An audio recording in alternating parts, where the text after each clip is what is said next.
today's episode, my goal is to help you understand what some of these advantages are. There are some distinct advantages to people who stay employed for a long period of time with the same company.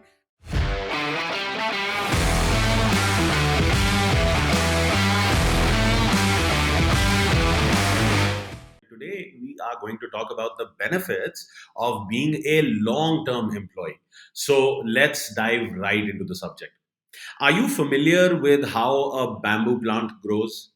For some of the species of bamboo plants, they take a long period of time to first sprout, and then, they only grow about a foot tall in the first 3 to 4 years. But once they complete this period, then they start a growth spurt where they can gain a few feet of new height and growth within days. See, the point that I'm trying to make is that a bamboo knows that at the right time, all of the effort and energy that it has put in will compound and allow it to reach new heights where it can receive even better sunlight and energy. See, we cannot keep uprooting a tree and replanting it every couple of years with the expectation that it will bear healthier fruit in a faster way. The thing about changing jobs frequently is that it forms a very clear pattern on your resume that when the going gets tough, you may get going. So, if you need a change every so often for whatever reason, then that becomes a part of that pattern. And if your stability and loyalty or your commitment is coming into question as you come to the job market, then naturally it is going to impact the type of opportunities that you will be able to engage with. There are some distinct advantages to people who stay employed for a long period of time with the same company. And I find that very often these advantages are not really spoken about. So, in today's episode, my goal is to help you understand what some of these advantages are. And the number one advantage there is seniority. See, executives who remain at a single company are able to rise in seniority rather than having to compete for a stronger role at each new company as they go about developing their careers. It's one of the most significant advantages. A second advantage to this is leadership opportunities. With seniority comes the chance to lead others and mentor, newcomers through the transition to their new jobs. And executives who build a loyal following are naturally upheld by their teams rather than having to defend the authority that they have been given in a new firm as they come in. A third advantage is stability. If executives are perpetually moving, it's difficult to make long term plans. And, there is a significant cost to replacing an employee.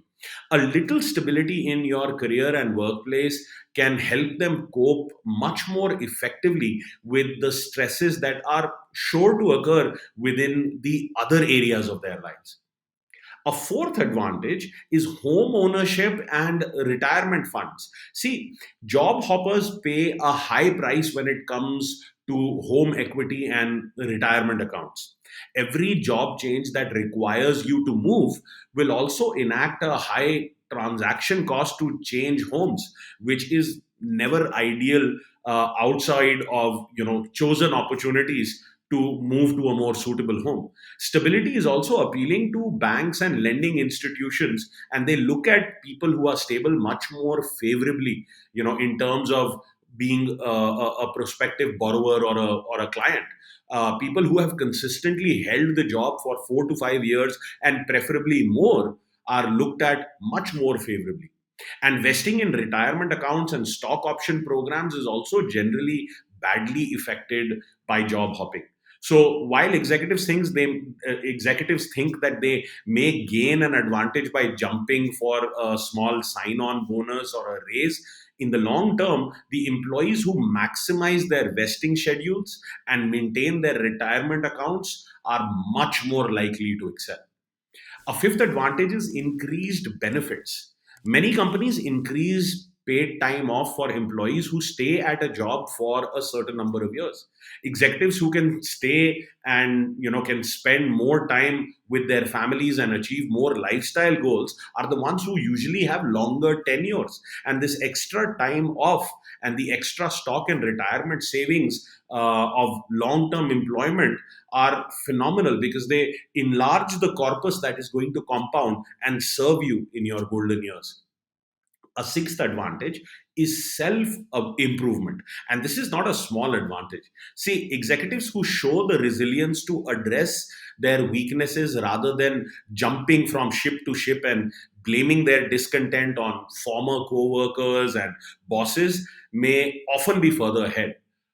Our growth only happens on the boundary of support and challenge. It is like how when you go to a gym and you work your muscles, you're working them to the point of failure where they cannot lift any more weight.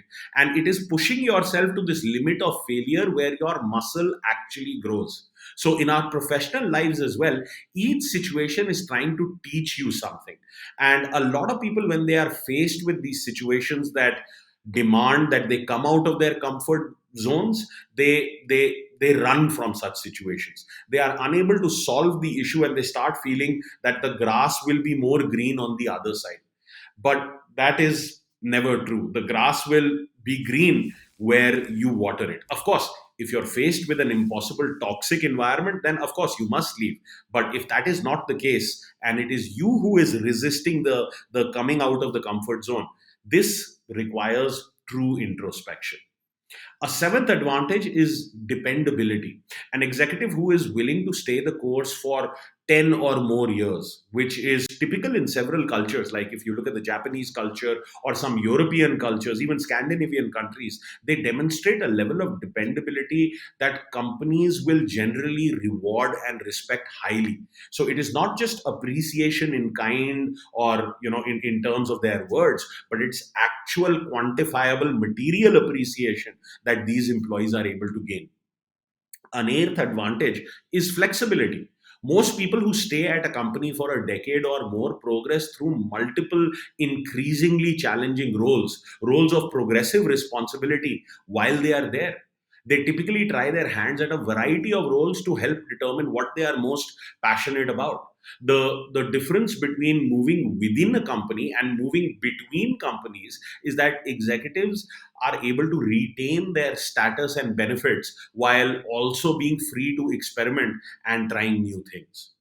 A ninth benefit here is perseverance. It's easy to quit over a perceived unfair issue or some serious challenge, but it shows much stronger character to persevere and to find and enact solutions to problems, repair the damage, and to take an active role in turning a situation around.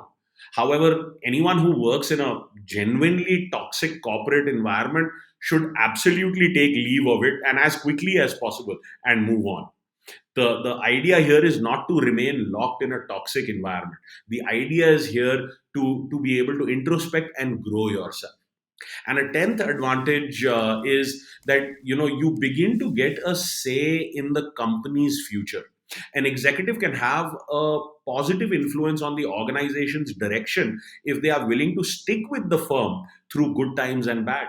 You have to earn this right to be heard at that senior level. And if you're not going to be around beyond 2 3 years, then taking you seriously at that level will be much more difficult for the organization. This is why it is so critical to learn how to get the right job, because all the factors important to being able to grow in an organization for a long period of time must be present.